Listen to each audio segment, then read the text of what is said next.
जाल को समझने के लिए परमात्मा ने कथा सुनाई अपनी प्यारी आत्मा धर्मदास जी को, जो धर्मदास जी ने कबीर सागर में लिपिबद्ध की कि परमात्मा ने कहा कि ये गलतियां करके आत्मा यहाँ आ गई इस काल के साथ, इसके 21 ब्रह्मांड वाले विमान में बैठ के, और इसने यहाँ इनको इतना दुखी कर दिया। फिर ये चिल्लाने लगी, हे भगवान हमें सुख दे, हे भगवान हमें सुख दे। हम हाहाकार मच गई। तब परमात्मा कहते मैं आया, अपने ही पुत्र जोगजीत का रूप बना करके मैं वहां आके खड़ा होगा जहां तपस्या के ऊपर 1 लाख मानव शरीरधारी प्राणियों को ये नित्य खाता है, आहार करता है। और मेरे वहां आने से उस तपस्या की जलन बंद हो गई। वह आग जो कि तो गर्म ऐसे की ऐसी है, वो तपस्या, वो तई, वो बड़ी जो तवा होता है जिस पे उनको भूना जा रहा था, लेकिन उनको उन परमात्मा की कृपा से उस पर उपस्थित जितने भी 1 लाख जीव थे मनुष्यधारी जो वहाँ गई थी, उनकी आत्मा, उनको कष्ट बंद हो गया, उसका ताप बंद हो गया, तपत। तब उन्होंने ऊपर में उठाकर देखा कि भगवान हम कौन से दुख, कौन से पाप का यहाँ कष्ट भोग रहे हैं। तब परमात्मा ने कहा कि ये इस लोक, तुम्हारे इस लोक के पाप का दंड नहीं तुम्हें, ये दंड है तुमने सतलोक में ये पाप कराया था। परमात्मा को छोड़कर तुम, परमात्मा अपने को छुपा कर कह रहे हैं कि तुम भगवान को छोड़कर वहाँ सर्व सुख संपन्न था, प्राप्त थी, आपकी कभी मृत्यु नहीं होती थी, कोई कष्ट नहीं था, उसको छोड़कर तुम इस काल के लोक में आ गए। यहाँ पर आज जिस कार को, जिसको ठीक हो, जिस बंगले को, जिस बेटा और बेटी को आप अपना मानते थे, क्या तुम्हारे साथ आया कोई? अपनी आत्मा वहाँ तो सारी समझ में आ जाती है कि हाँ कुछ नहीं आया थी। फिर और तुम मरते थे, ये मेरा बेटा है, ये मेरी बेटी है, ये मेरा कार है, ये कोठी है, और भक्ति करते थे तो गलत कर रहे थे। हम प्रत्येक युग में जाते रहते हैं पर तुम सुनते नहीं।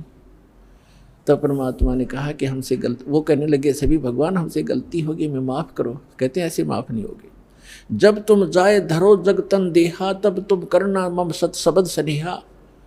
जब कोई मेरा संत मेरी महिमा गाता हुआ तुम्हें मिल जाए और तुम्हें मानव शरीर प्राप्त हो, तुम तुरंत ग्रहण कर लेना और फिर तुम उस सत भक्ति करके यहाँ उस लोक में चले जाओगे। अमर करूँ सतलोक पठाऊं, ताते बंदी छोड़ खाऊं।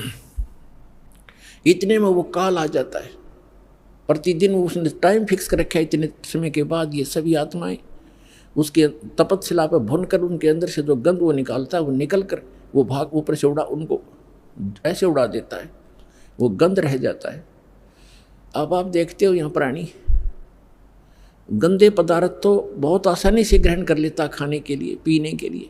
शराब पीना, भांग पीना, सुल्फा पीना और तंबाकू पीना और फिर मांस खाना, चटपटे अटपटे खाना, ये तो बहुत खुश होकर ग्रहण करता है।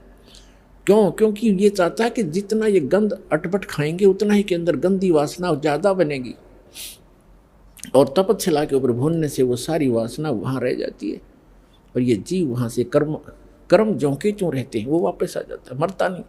फिर अपने कर्मानुसार 83 लाख योनियों में किसी भी स्वरूप उसके कर्मानुसार वो जाए, उस योनि में वो चला जाता है।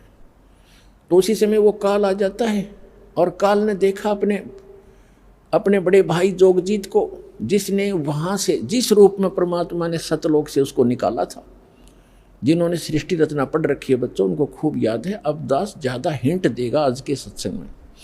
सृष्टि रचना कभी आपको बताएंगे, और आपको सीडी वगैरह बनाकर भी दे रखी है, वो भी देख सकते हो। और उसने कहा, उसने सोचा, काल ने, इस ज्योत स्वरूपी निरंजन सरपुरुष ने के मन में आई कि जोगजीत कैसे आ गया, ये कोई परम पिता का कोई संदेश लेकर आया है, पहले इसे वो संदेश जानता हूँ, क्या आज्ञा लेकर आया है ये भगवान की, और फिर आज इसको कूटूंगा, पिटाई करूँगा इसको मारूंगा, खूब कूटूंगा, क्योंकि इसने मुझे वहाँ से मार कर निकाला था, मुझे ज़बरदस्ती निकाला था सतलोक से।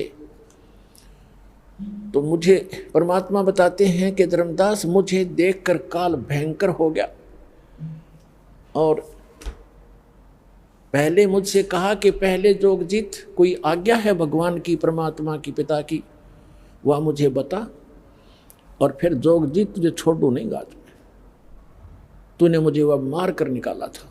तब परमेश्वर जो जोगजीत रूप में वहाँ उपस्थित थे, विराजमान थे, खड़े थे, विद्वान थे, परमेश्वर ने कहा, धर्मदास मैंने उनसे कहा, परमात्मा बता रहे हैं, धर्मदास जी लिख रहे हैं कि मैंने उससे कहा कि सुन ले आदेश परमपिता का कि ये भोली आत्मा तेरे साथ आ गई थी, इन्होंने तो गलती की सो की, पर तूने इनका कैसा सांग निकाल रखा है, कैसे कैर ढा रहा है इनके ऊपर तू।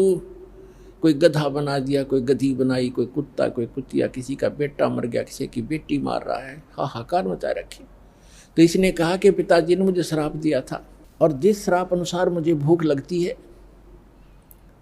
तो मैं तो इनको खाऊंगा, बनाऊंगा, पैदा भी करूंगा।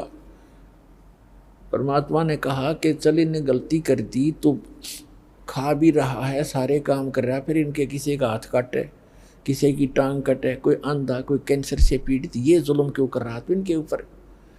तब इसने कहा कि मैं तो सत्य का राज करता हूँ, मैंने परमात्मा को वचन दे रखे हैं, और जैसे कर्म जो करेगा वैसे भोगेगा, मुझे इसमें कोई लेना देना नहीं है।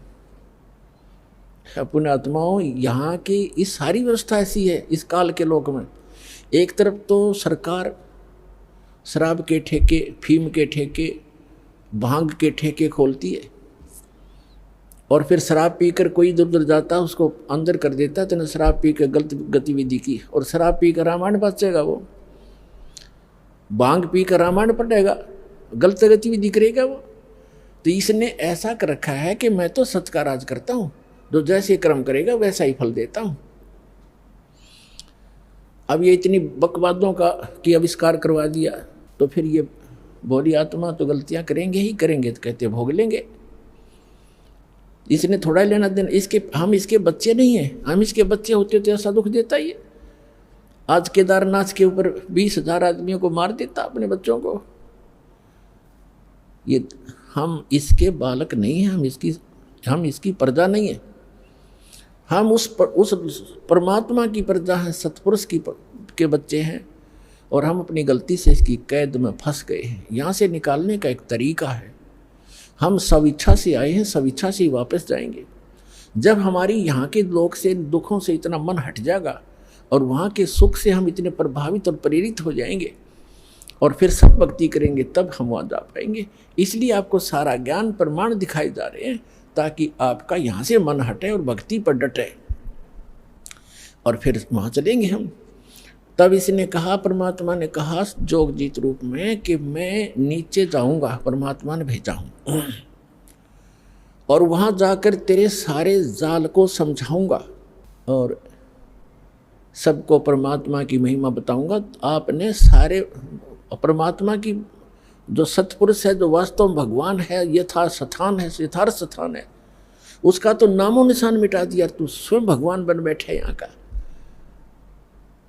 और सबको बताऊंगा, और एक ऐसा गुप्त मंत्र दिया है मेरे को, वो मंत्र उनको दूंगा, सतनाम और सार नाम। और फिर उसने कहा, उस आग तो अंदर से जल गया वो सारा, ये तो नाश करेगा मेरे बड़े बड़ाए काम का। और जब उसने ये बात सुनी तो एकदम भयंकर होगा, कहने लगा तू मेरा बाग उजाड़ने जा रहा है, तू मेरा नाश करने जा रहा है, तुझे अभी खत्म कर दूंगा, तुझे तो जाके दिखाना नीचे। परमात्मा ने कहा कि ऐसा सुनकर काल भयंकर होगा मेरे ऊपर। और धर्मदास ऐसे अटैक किया, उसने मेरे को बिल्कुल ख़त्म करने के लिए दौड़ के आया, और मैंने सतनाम का सुमन कर दिया, नाम का सुमन शुरू कर दिया। इस नाम के अंदर धर्मदास ऐसी प्रबल शक्ति है, इसके सामने कोई भी देव, कोई यक्ष, कोई भी यहाँ का काल तक भी नहीं ठहर सकता। मेरे पास ऐसा मंत्र है। पुण्यात्माओं, ये परमात्मा धर्मदास जी के माध्यम से, और धर्मदास जी को तथा हम सभी को सतर्क करना चाहते हैं कि कभी भी आपके ऊपर कोई भी आपदा आती है किसी भी प्रकार की, तो नाम का सिमरन अवश्य करना कुछ देर। फिर जो टेंशन है वो है, लेकिन समन एक बार कर लेना, आप देखना फिर उसका प्रतिफल कैसा होगा। तो कहते हैं मैंने समन शुरू किया, और काल ऐसे गिर गया जमीन के ऊपर, ऐसे ही गिर गया उस पृथ्वी पर जहाँ वो रहता है, वहाँ पर जैसे पक्षी की पंख कट जाते हैं और पड़ा पड़ा तड़फ रहा होता है। तो वो समझ गया। उसमें वैसे तो काफ़ी विस्तार लिखा है, बाकी हम थोड़ा बताएंगे जितना आवश्यक है, क्योंकि हमने समझना इस ज्ञान को। बाकी ज्ञान है, समाधान बिना काम बनेगा नहीं, समाधान ज़्यादा महत्वपूर्ण है। उसमें तो बहुत कुछ कहा है कि वो इतना भयभीत हो गया कि वहाँ से भाग के पाताल में जाके छुप गया। फिर मैं वहीं पहुंचा और उसको पकड़ के ले आके चल वहीं पर, वहीं बैठा के फिर वो उसने मेरे पैर पकड़ लिए। जब ताकत से पार नहीं बसाई, नहीं उसका बस चला, तो मेरे चरण पकड़ लिए, बुरी तरह रोने लगा और कहने लगा, मैं तो आपको पिता के समान मानता हूँ, छोटे तो गलती किया करते हैं, बड़े क्षमा करते हैं, मुझे माफ़ कर दो। रोया बुरी तरह। परमात्मा बोले कि मैंने कहा कि चल ठीक है, माफ़ कर दिया। ऐसे नहीं, आप वचनबद्ध हो जाओ। परमात्मा बोले क्या वचनबद्ध हो जाऊं? कि एक दया करना कि 3 युगों में जीव थोड़े ले जाना, सतयुग त्रेता द्वापर माही, तीनों युग जीव थोड़े जाए, चौथा युग जब कलयुग आवे, तब शरण जीव हो जावे, जीव बहु जावे, ऐसा वचन हर मोय दीजिए, तब संसार गवन तो कीजिए। और भी 1-2 प्रश्न थे, प्रार्थना थी, वो कही तो परमात्मा ने कहा चलो तथास्तु, जो तूने मांगा मैंने बख्श दिया। 3 युगों में जीव कम ले जाऊंगा और चौथे युग कलयुग में मैं खूब तूफान मचाऊंगा अपने बच्चों को निकालने के लिए, तो बाधा मत करना फिर। तो उसने कहा कि एक और प्रार्थना की उसने उसी समय कि जो आपका ज्ञान स्वीकार करे, आप जाओ, और या आपका कोई संदेश वाहक आवे कि जो भी मानव परमात्मा का इच्छुक, स्त्री या पुरुष, आपका ज्ञान स्वीकार करे, वो आपका, और हमारा ज्ञान काल के दूतों का, इन मंडलेश्वरों और आचार्यों का जो ज्ञान ग्रहण करे, उसको आप बाई फोर्स ना लेना, ये दया करना, बलपूर्वक ना ले जाना। ये तो परमात्मा को पता था, बलपूर्वक ले जाएगा कोई टकेगा वहाँ पर। कहते परमात्मा यहाँ तो कहते हम मोहम्मद को वहाँ ले गयो, इच्छा रूपी वहाँ नहीं रहो, उल्ट मोहम्मद मैल पठाया, गुज बीरज एक कलमा लाया, रोजा बंग नमाज दे रे, बिस्मिल की नहीं बात कही रे। हजरत मोहम्मद जी को लेकर गए थे, लेकिन उसकी इच्छा यहाँ से हटी नहीं थी, क्योंकि यहाँ उसके बहुत घने अनुयायी बन गए थे और उनको ज्ञान संपूर्ण ग्रहण समझ में नहीं आया था। तो कहते परमात्मा को मालूम था कि बलपूर्वक कैसे ये वहाँ रुक जाएंगे, ये पहले वहीं ना रहा करते, गड्ढा करते, आप बरे यहाँ पर इस गंदे लोक में, यहाँ से। तो उसने कहा कि ठीक है, परमात्मा ने कहा ठीक है, जो मेरा ज्ञान ग्रहण करे वो मेरा, ताकि निकट काल मत आना, कि जिसने लिया मेरा परवाना, ताकि निकट काल मत जाना, कि मेरे जिसने मेरा ग्रहण कर लिया नाम, मेरा ज्ञान, उसके निकट तुम मत जाना। तो काल ने कहा था कि जो आपकी मर्यादा में रहेगा आपका, और मर्यादा तोड़ेगा तो मेरा ही है। वो तो अंडरस्टूड, इसमें कहने की जरूरत नहीं है फिर तो परमात्मा ने कहा ठीक है तथास्तु। जब परमात्मा ने ये सारा कुछ कह दिया और उसकी सारी स्वीकृति दे दी, तब एकदम रूप बदल गया और एकदम खड़ा हो गया। जोग जीत जाओ संसारा, जीव न माने कहा सुख तुम्हारा, जीव तुम्हारा कहा न माने, हमरी ओढ़ हो बाद बखाने। मैंने उनको ऐसी उल्टी पट्टी चटपटा दी कि सब मेरे ही ज्ञान को ग्रहण किए हुए हैं, और कलयुग में तो उनकी ऐसी हालत कर दूंगा कि किसी को भी भक्ति योग्य नहीं छोड़ूंगा। देवल धाम और तीर्थ पुजवाऊं, देव धाम इनकी पूजा करवाऊंगा, या विद जीवों को भरमा